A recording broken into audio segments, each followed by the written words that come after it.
okay? And he loves singing and reciting so much that he's beside himself, which is very useful because he can then do two-part harmony. Joe Lynch.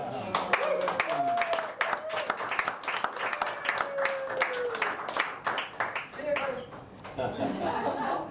Going back to Ireland. Yes. Why is he down there? Huge expense to Joe Lynch. Yes. Huge. To Joe. Send you the bill back. Good evening, everybody, and thanks very much for having me here. Thank you, Anne. Thanks, Ian. Thanks, everybody.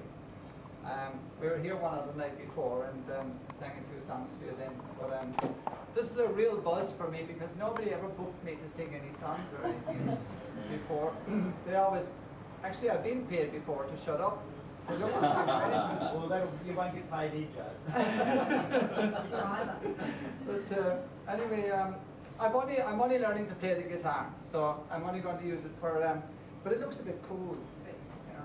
I just said no. I just use it now and again. There's a couple of little things that I'll use it for. But anyway, this is a song I wrote around about a year ago, and it's I suppose it's an answer to all the whingy sort of. Songs that, you know, bitch about this and that and the other. This is a song that sort of celebrates everything that's good, because there's a lot of things good and we've come a long way. And this is a song that's got a few of my heroes in it. Hey Martin, did you know the dream you dreamed for us came true? And the seeds of love you planted bears fruit in every land, and the children black and white walk hand in hand. And I want to tell your noble heart it's still warmer than the sun, and children black and white have overcome. And hey Martin, can you tell your mate from Liverpool for me? We still sing his song, Imagine, and we all get up and dance as the children black and white give peace a chance. And he told us all you need is love, not a bullet, spear or lance. All he was saying was just give peace a chance. And hey Martin, if you're talking to Mahatma by and by, can you tell him that his holy flame reflects in every eye, and the only tears they shed are tears of joy? And he taught us through his wisdom how to walk the peaceful course, as he freed 800 million with soul force. Yes, he freed 800 million with soul force. And hey Jesus, do you think we might be getting it at last? There's peace in Northern Ireland since we stepped out from the dark, threw down our guns and played football in the park. And we sang around a vein, followed by God Save the Queen, standing side by side, the orange and the green. And Jesus loves the orange and the green. But hey Martin, did you know the dream you dreamed for us came true? And the seeds of love you planted bears fruit in every land, and the children black and white walk hand in hand. And I want to tell your noble heart it's still still warmer than the sun. Oh, and children black and white have overcome. And children black and white have overcome. We have overcome. We have overcome. And children black and white have overcome. Thank you very much. Thank you.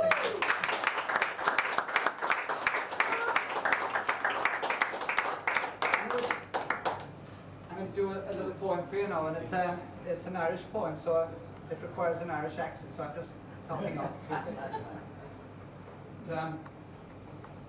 This little poem is called Ruby Darragh. Darragh means red in Gaelic, and it's like Ruby Darragh would be red hair, for example. And the tinkers, or the gypsies, the travelling people, it's no longer sort of politically correct to call them tinkers, but I still think that's the most romantic term for them. They used to come around our way, and they were just, for some strange reason, they had lovely long red hair and everything from gold to auburn and everything in between, and I thought they were the most romantic people that ever walked. And this particular family that used to come around Ruby was, Ruby used to dance, and she was just a beautiful dancer, and her dance was considered quite seductive and provocative, so she used to be made to dance way down the back of the square so nobody would see her and fall into sin, if you like, you know. But we used to all go down there anyway, there'd be nobody up the front of the square. But this particular young fella anyway used to have to pick up the coins for her when they were thrown, when she danced. And she had a little daughter who was the spit of herself. She was Ruby as well. But this is the story of Ruby. Pick up my coin, O Buckalog, and guard it in your honest hand. But turn your eyes from my lusty reel, the decent people band. For I'll dance my dance to feed my wain on the green behind the square, where the paying men conceal their sin, with the priests and the peelers there. And one day you'll wed my Ruby Darragh. One day you'll take her hand. For I read it in the stars, dear boy, and the tea leaves in my cup. You'll wed and keep my Ruby Darragh, and you'll share the tinker's sup. And you'll protect her, Danny Joe, and shelter her from scorn. And when she's old enough to dance, she'll dance for you alone. Look, there's the gold one over there. Now quickly, pick it up. Those balmy summer days gave way to winter fierce and bleak, and the tinkers frozen in the glen were dying by the week. One snowy night the banshee cried, dawn broke the painful answer. Another foxy tinker gone, the young one of the dancer. That night I warmed her icy grave with tears from off my cheek. I never saw that clan again. They might be in Kildare, or down in Cork beside the Leash, or they could be anywhere. Mending pots, reading palms, fighting for their supper. For the tinker sure knows how to live, and he sure knows how to suffer. What's that? You've heard of them in Clare? My laughing grandson chased a roo out of my garden patch, and the kookaburra is laughing too. I think they're going to hatch. The lemon myrtle in the air soothes my weary soul as I doze beneath the Queensland sun and dream on days of yore. So long ago, so far away. The tea leaves got it wrong, 'twould seem. Was it in another world, or was it just an old man's dream? Yeah, maybe just an old man's dream. Of a campfire quiet to fall asleep beneath a starry sky, with red-haired Ruby in my arms, humming Danny Boy in the flickering firelight gleam.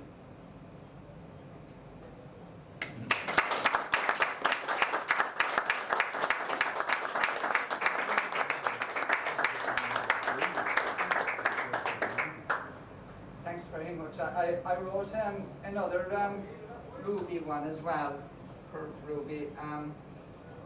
It's a bit more of a romantic one. They all are, I suppose. It's called Ruby Mears. I dreamed of red hair. I get the key right. I dreamed of red-haired ruby mares and woke up in a fairyland where dwelt no tears, no cares, no fears, no reason not to take her hand.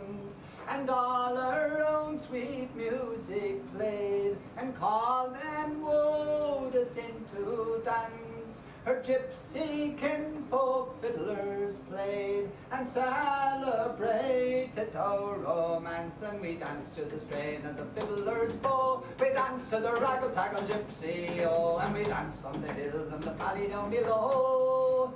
And we lay beneath the stars by the fireside glow. And higher still our dream did rise into the silvery pink skies. Our entourage of seraphims sang sweet and pure their heavenly hymns. And higher yet our dream did rise, away above the eagle's cries, away above the earth and sea, my heart in yours and yours in me. And we danced to the strain of the fiddler's bow, we danced to the raggle-taggle gypsy, oh, we danced on the hills and the valley down below. And we lay beneath the stars by the fireside glow. And woven in her long red hair, her sacred form before me there, I knelt not to pray, nor to buckle her shoe, but to moisten my lips on her fragrant dew. And I awoke and found her there, sweet ruby mares in the County Clare. And we drank our virgin wine away by the campfire light till the break of day. Then we danced to the strain of the fiddler's bow, we danced to the raggle-taggle gypsy, oh, we danced on the hills and the valley down below. And we lay beneath the stars by the fireside glow. 200 years have passed and gone, and the flame they lit that night burns on in daring men of free-born air and fiery girls with flaming hair. Her voice you'll hear at midnight o'er the winds that duel the cliffs of Moher. Her hair in autumn's amber hue, and the wild rose it's laced with her fragrant dew. And they still dance to the strain of the fiddler's bow, they dance to the raggle-taggle gypsy, oh, they dance on the hills and the valley down below. And they still lay beneath the stars by the fireside glow. Thanks very much.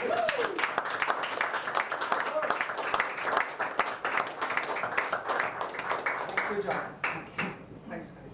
It's hard to work those songs. I'm going to have to start writing some little soft love songs because the other ones are killing me.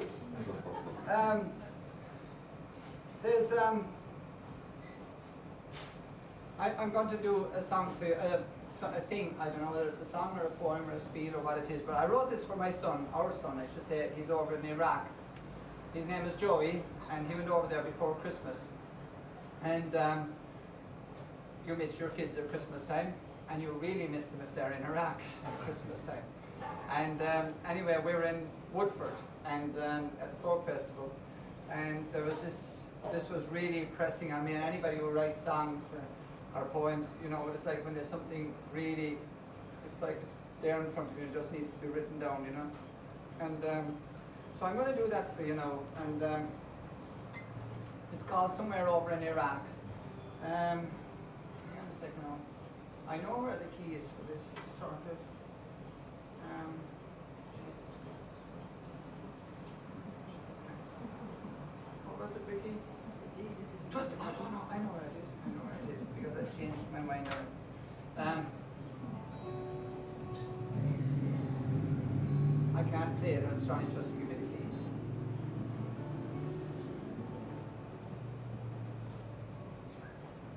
Happy Christmas, Joey, somewhere over in Iraq. I hope you're safe and warm and eating well. Our Christmas tree looks like the Pope. If you were here, you'd see the joke. It's sort of, Jesus, son, I'm missing you like hell. So now and then I sing you, Danny boy. Oh, Danny boy, the pipes are calling from glen to glen and down the mountainside. The summer's gone and all the leaves are falling. 'Tis you must go and I must bide. And I taught you what I could, and I hope it's doing you good. How to strive and win and lose and laugh and cry. And I taught you how to drink at the Woodford Guinness tent. We sang side by side the fields of Athenry. But right now, I'd sooner have a cup of tea and sing you, Danny boy. And when you come and all the flowers are dying and I am dead, for dead I will maybe, you'll come and find the place where I am lying and kneel and say an Ave there for me. And I think about that time we spent in France. You just had to see the beaches and the Somme, and where your heroes fell in the mud and the blood and hell. You were just 16 then, and I said, Joey, 'twas all wrong, boy, 'twas wrong. And we walked amongst the graves at Villers-Bretonneux, and we read the names and ages and the places they were from, like Mackay, Coffs Harbour, the Alice, Darwin, Broome and Wollongong. And we read the many comments in the big black book kept under the shelter over by the gatehouse, written by thousands of well-meaning idealists and pacifists, just like your dad. Sentiments like senseless, waste of life, abhorrence, and oh yeah, all for what? For what? You cringed. For what? I'll tell you for what. Blind ingratitude, that's for what. And you said it ought to be called the Big Black Insult Book, insulting the most precious gift of all, freely given by the most generous people that ever walked. And then you looked me square in the eye with a maturity I'd never seen before in all your 16 years, and you said, Dad, our freedom wasn't free. It was bought with a rich red currency, and it's ploughed into these fields below our feet. And then you looked down at the headstone that stood there silent between you and me, and you spoke to it with a reverence. If it wasn't for the likes of you, Reggie Mulligan, Tamworth, New South Wales, aged 18 years, we'd be writing what we're told to write, and we'd be thinking the way we're told to think. That's if we weren't all given a one-way ticket to Auschwitz. So thank you, Reggie Mulligan. Thank you from the bottom of my heart. And you straightened yourself up again, and you looked me square again with that look again, and then your eyes softened. You said, it's okay, Dad, to write that shit, but someone ought to thank Reggie, you know, for the privilege. And I knew then they were calling you. They were calling out to you, weren't they, boy? And I knew one day you'd sail. I knew one day you'd sail. But come ye back when summer's in the meadow, or when the valley's hushed and white with snow. 'Tis I'll be here in sunshine or in shadow. Oh, Danny boy, I love you so. Oh, Danny boy, boy. Happy Christmas, Joey, somewhere over in Iraq. And I love you so. Thanks very much.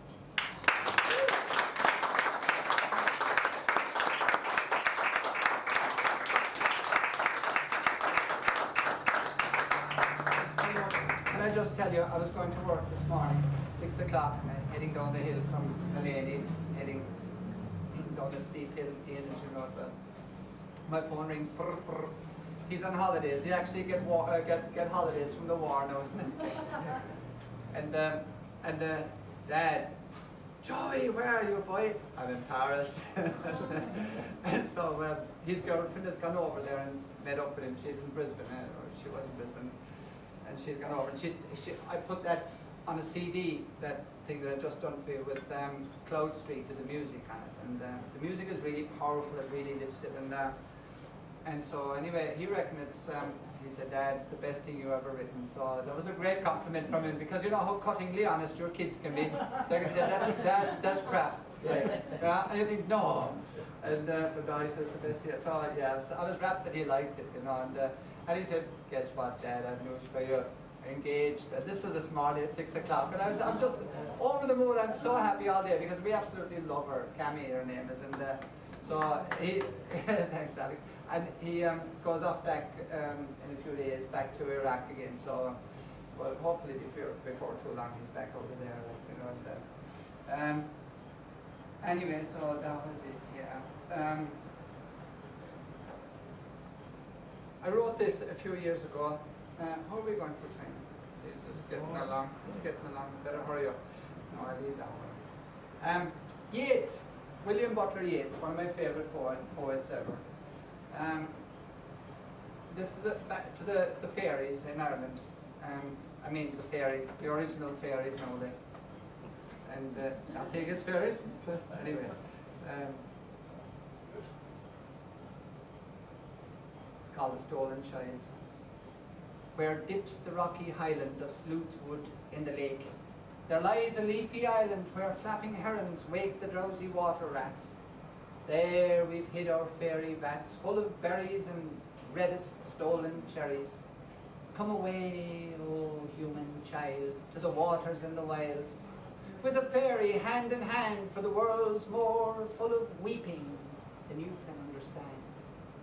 Where the wave of moonlight glosses the dim grey sands with light, far off by furthest rosses we footed all the night, weaving olden dances, mingling hands and mingling glances, till the moon has taken flight.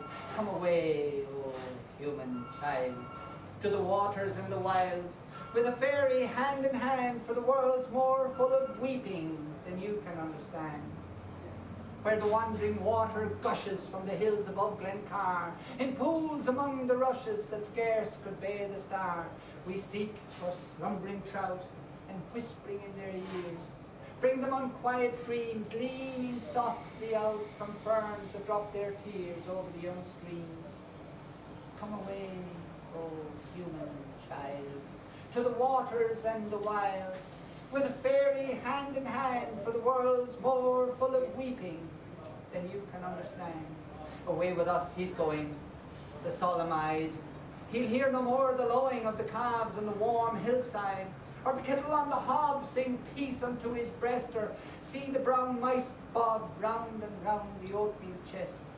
For he comes, the human child, to the waters and the wild, with a fairy hand in hand, from a world more full of weeping than he can understand. Thanks very much.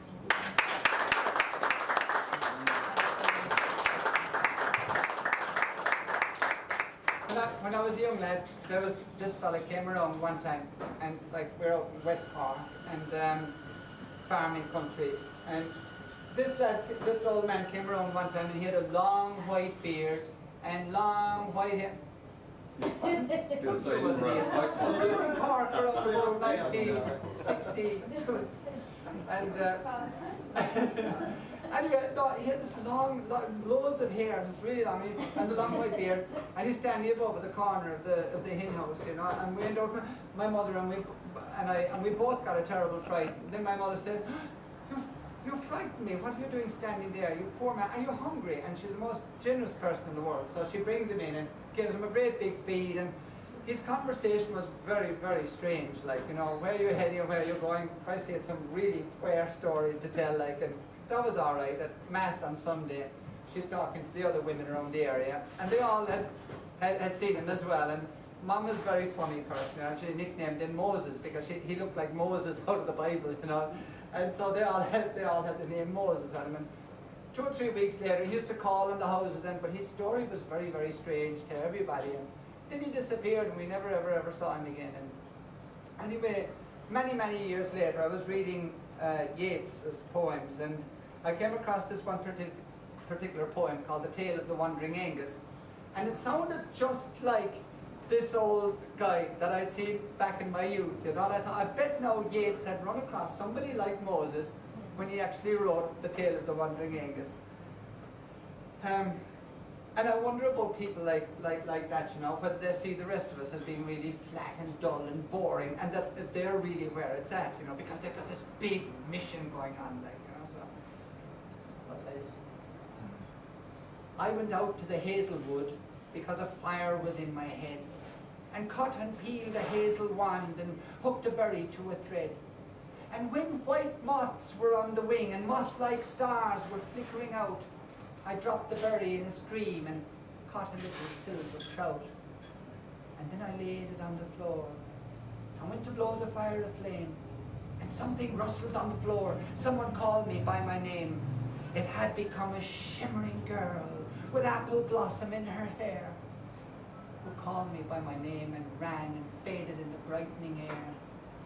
Though I am old with wandering through hollow lands and hilly lands, I will find out where she is gone and kiss her lips and take her hand and walk among long dappled grass and pluck till time and times are done.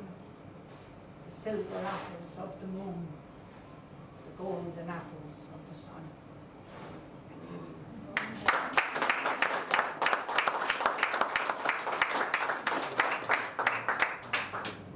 Yeats. No, he was great. I'd have written that, but he beat me by about 100 years. I'm going to sing you a song. This was written like about some fellow over under the streets of New York City, and he's digging holes, you know, and dreaming about air inside. There's a line in here that Alex loves, I know that. I've met some... Let me key right now, I hope.